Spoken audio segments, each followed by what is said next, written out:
Hello বন্ধুরা, কেমন আছেন আপনারা? আশা করি আপনারা ভালো আছেন। আমি খুব দুঃখিত, আমি অনেক দিন পর ভিডিও নিয়ে আপনাদের সামনে আসছি। আমি ভীষণ অসুস্থ ছিলাম। চলুন আজকে একটা রেসিপি আপনাদের সঙ্গে শেয়ার করি, কচুরলতির।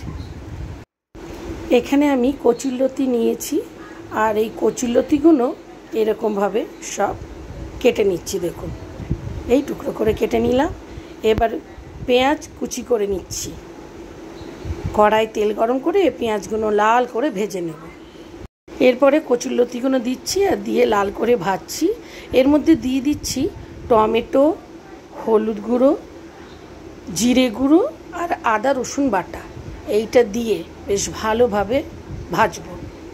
স্বাদ মতো নুন দিয়ে উষ্ণ গরম জল দিয়ে এটা সেদ্ধ করতে দিয়ে দিলাম। বেশ ভালোভাবে সেদ্ধ হয়ে গেছে, গা মাখা করে নামিয়ে নিয়ে সার্ভ করে দিলাম।